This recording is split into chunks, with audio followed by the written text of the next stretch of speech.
El misterio de Belicena Vilca, la última princesa inca, 22º día.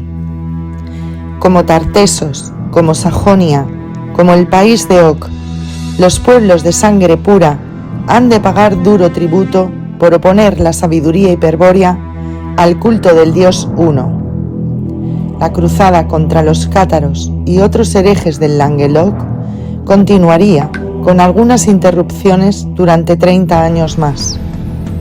Miles y miles de occitanos acabarían en la hoguera, pero al final el país de Oroc iría retornando lentamente al seno de la Madre Iglesia.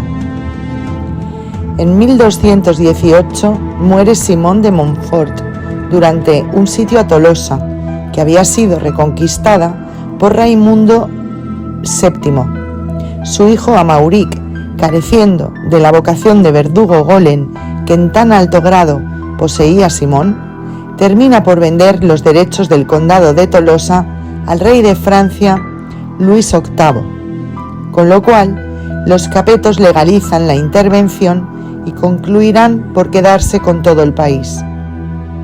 Pero esto no era casual. La ocupación franca del Languedoc constituía un objetivo impostergable de la estrategia golem, principalmente porque permitiría prohibir la maravillosa lengua de Oc, la lengua de la herejía, en favor del francés medieval, la lengua de los benedictinos, cluniacenses, cistercienses y templarios. Aquella sustitución lingüística sería el golpe de gracia para la cultura de los trovadores, como las hogueras lo habían sido del catarismo. Sumando la destrucción de la civilización de Oc a las restantes grandes obras realizadas por Inocencio III durante su reinado eclesiástico, se entiende que al morir en 1216 haya supuesto que los planes de la Fraternidad Blanca estaban a punto de cumplirse. La garantía de ello, el instrumento de la dominación universal, sería el joven emperador Federico II, que por esos días estaba en un todo de acuerdo con la estrategia golem. Empero Federico II iba a cambiar sorpresivamente de actitud y a asestar un golpe mortal a los planes de la Fraternidad Blanca. Y la causa principal de este cambio, de esa manifestación espiritual que brotaba de su sangre pura y lo transformaba en un señor de señores, era la presencia efectiva del Graal de Christos Lucifer. Los cátaros, en efecto, pagando el cruel precio del exterminio al que los habían condenado los golem benedictinos, consiguieron en 100 años enfrentar a todo un pueblo de sangre pura contra las potencias de la materia. El pacto de sangre había sido así restaurado, pero no se podría ganar el enfrentamiento, porque aún no era el tiempo de librar la batalla final sobre la tierra. El momento era propicio, en cambio, para morir con honor y aguardar en el Valhalla, en Agartha, la señal de los dioses liberadores para intervenir en la batalla final que vendría. Pero aunque no se pudiese ganar la actual batalla, las leyes de la guerra exigían infligir el mayor daño posible al enemigo, y en este caso, el mayor descalabro en los planes del enemigo le produciría la manifestación del Graal. Por eso los cátaros, pese a las persecuciones encarnizadas de los cruzados y golem que los iban diezmando, y a las espantosas matanzas colectivas de creyentes, trabajaban sin descanso desde Montsegur para estabilizar espacialmente al Graal y aproximarse a él en cuerpo físico. Se puede considerar que los resultados concretos de aquella estrategia hiperbórea se habrían producido en el año 1217. Entonces, la presencia física del Graal ejecutó la tábula regia y confirmó que Federico II Hohenstaufen era el verdadero rey de la raza blanca, el único con condiciones espirituales para instaurar el imperio universal de la sangre pura. Y en coincidencia con la aparición del Graal en Montsegur, simultáneamente Federico II alcanzaba en Sicilia la comprensión de la sabiduría hiperbórea y se transmutaba en hombre de piedra. Desde ese momento comenzaría su guerra contra los papas de Satanás, los anticristos, como él los denominaba en sus libelos. También prohíbe el tránsito y toda operación económica o militar de los templarios en su reino, abriéndoles juicio por herejía. Es entonces cuando Federico II afirma públicamente que los tres grandes embusteros de la historia fueron Moisés, Jesús y Mohamed, representados actualmente por el anticristo que ocupa el trono de San Pedro. Con la decidida e imprevista acción de Federico II, la delicada arquitectura de intrigas edificada por los Golem comenzaba a desmoronarse. Pero la Fraternidad Blanca y los Golem sabían muy bien de dónde procedía el ataque real y, lejos de trabarse en un enfrentamiento directo e inútil contra el emperador, concentraron todos sus esfuerzos en el Languedoc y a partir de allí se convertiría en un auténtico infierno. Era urgente dar con la construcción mágica que sostenía el Graal y destruirla. Era necesario, pues, obtener la información lo más rápidamente posible. Ya no se enviaría a los herejes inmediatamente a la hoguera. Ahora era necesario obtener su confesión, descubrir sus lugares secretos, el sitio de sus ceremonias. Para esta misión se perfecciona la forma de inquirir sobre la fe, instituyendo el uso de la tortura, la extorsión, el soborno, la delación y la amenaza. Y como semejante tarea de interrogación de prisioneros que apreciaban morir antes que hablar no podía ser realizada ya solamente por los legados papales, deciden encargar de la misma a una orden especial. La beneficiaria de la empresa sería la Orden de los Predicadores, es decir, la orden fundada, como veremos, por Santo Domingo de Guzmán. Pues bien, no obstante, la eficaz labor desarrollada por la Inquisición con la captura y ejecución de cientos de herejes occitanos, los Golem tardaron 27 años en llegar a Montsegur. Entretanto, sea por falsas informaciones, sea por existir una duda razonable o una simple sospecha, se fueron demoliendo una por una miles de construcciones de piedra en la Occitania, contribuyendo a arruinar aún más a aquel bello país. Pero el Graal no fue encontrado y Federico II llevó a cabo casi todos sus proyectos para debilitar al papado Golem. Recién en 1244, los cruzados al mando de Pedro de Amiel, el arzobispo Golem de Narbona, se despliegan frente a Montsegur y la presencia del Graal occitano llega a su fin. Luego de que las tropas de Satanás ocupasen la plaza de Montsegur, el Graal desaparecería y nunca más sería visto en Occidente. Montsegur fue conquistado y en parte destruido. La familia del señor de Perella fue exterminada, junto a 250 cátaros que allí operaban, pero el Graal no pudo ser hallado jamás. ¿Qué ocurrió con la piedra de Venus de Christos Lucifer? Fue transportada muy lejos por algunos cátaros que estaban a cargo de su custodia. Cabe repetir, empero, que el Graal, por ser un reflejo del origen, está presente en todo tiempo y lugar, desde donde se plantea una disposición estratégica basada en la sabiduría hiperbórea, y que podría ser hallado nuevamente si se diesen las condiciones necesarias, si existiesen los hombres puros y la muralla estratégica.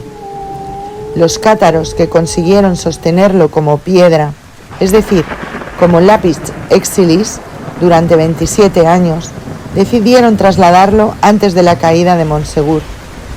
5 de los hombres puros se embarcaron en Marsella hacia el destino que habían señalado los dioses liberadores de Cátaga, las tierras desconocidas que existían más allá del mar occidental, es decir, América. El navío pertenecía a la Orden de Caballeros Teutónicos y los aguardaba desde tiempo atrás por orden expresa del gran maestre Hermann von Salza.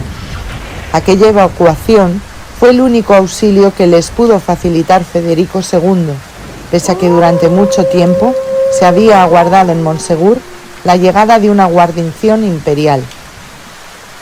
El Constanza, que así se llamaba el buque, luego de atravesar las columnas de Hércules, se internó en el océano y tomó la ruta de siglos más tarde seguiría Díaz de Solís.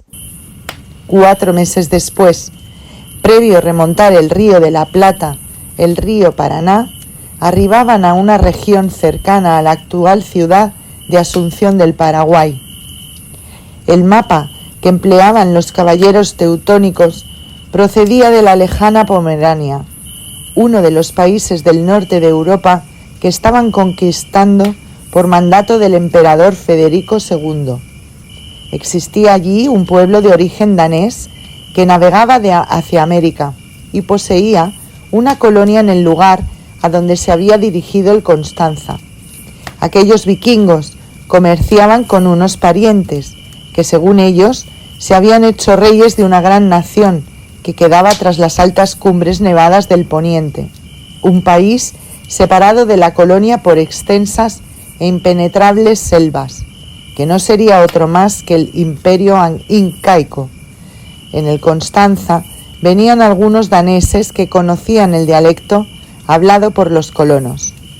Llegaron la colonia en el sitio indicado y allí desembarcaron los hombres puros para cumplir su objetivo de dar adecuado resguardo físico al Graal mediante la construcción de una muralla estratégica.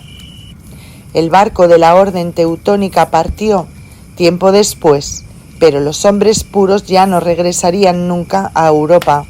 En cambio, trabajaron durante años ayudados por los colonos y los indios guayaquis, hasta completar una asombrosa edificación subterránea en una de las laderas del Cerro Corá.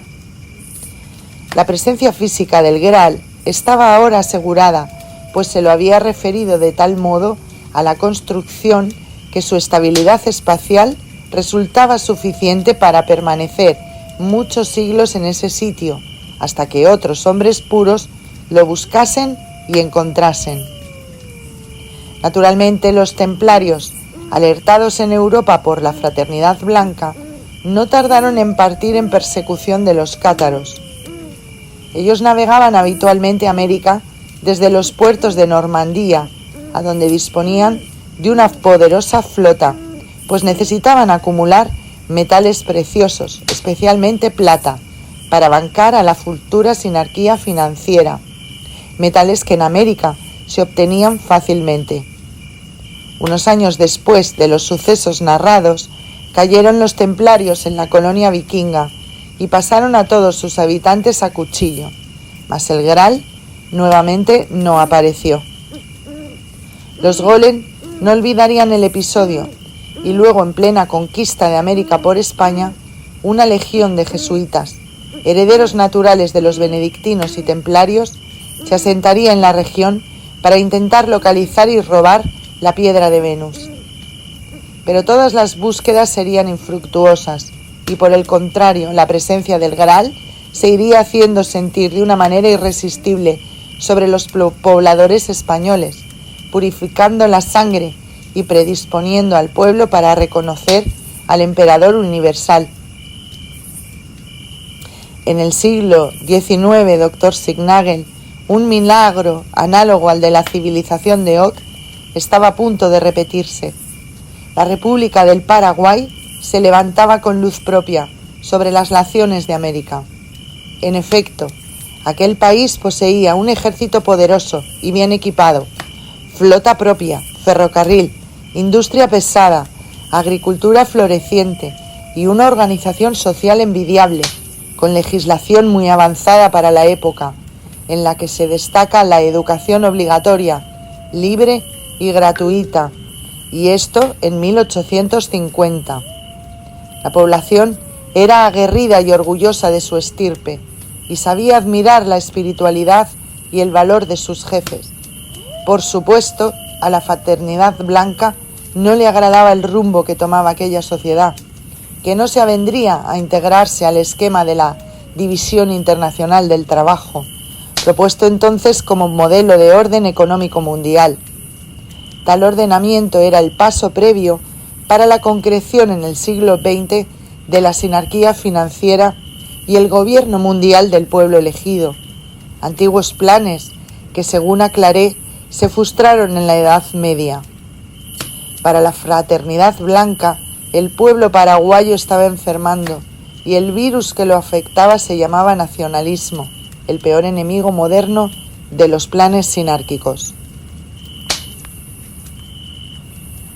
El colmo de la situación ocurrió en 1863, cuando el Gral aparece nuevamente y confirma a todos que el mariscal Francisco Solano López es un rey de la sangre pura, un señor de la guerra, un emperador universal. Entonces se decreta la sentencia de exterminio contra el pueblo paraguayo y la dinastía de Solano López. En poco tiempo una nueva cruzada se anuncia en todos los ámbitos. Argentina, Brasil y Uruguay aportarán los medios y las tropas, pero detrás de estos países semicoloniales se encuentra Inglaterra, es decir, la masonería inglesa, organización Golem y hebrea. Al frente del ejército cruzado, que ahora se denomina aliado, se coloca el general argentino Bartolomé Mitre, un masón íntegramente subordinado a los intereses británicos. Pero la capacidad para oficiar de verdugo Golem que demuestra el general Mitre supera ampliamente a la diabólica crueldad de Arnaut Amalric y Simón de Montfort. Y es lógico que así sea, pues la paciencia del enemigo se agotó hace siglos y ahora pretende dar un castigo ejemplar, un escarmiento que demuestre claramente que el camino del nacionalismo espiritual y racial no será ya tolerado. La guerra de la Triple Alianza se inicia en 1865. En 1870, cuando los ejércitos de Satanás ocupan Asunción y el mariscal Solano López muere combatiendo en Cerro Corá, la guerra termina y deja el siguiente saldo. Población del Paraguay antes de la guerra, 1.300.000 habitantes. Población después de la rendición, 300.000 habitantes. Béziers, Carcassona, Tolosa son juego de niños frente a 1 millón de muertos, Dr. Signagel. Y además está a aclarar de que los 300.000 sobrevivientes muchos eran mujeres, ancianos e indios. A la población de origen hispano, esa que era aguerrida y orgullosa, se la exterminó sin piedad, casa por casa, en masacres espantosas que habrán causado el deleite de las potencias de la materia. Una vez más, Perseo había degollado a Medusa. 1 millón de heroicos paraguayos, junto a su jefe de la sangre pura, fue el sacrificio que las fuerzas satánicas ofrendaron al Dios Uno en el siglo XIX, en aquel remoto país de América del Sur, a donde sin embargo se manifestó la presencia transmutadora del Gral de Christos Lucifer.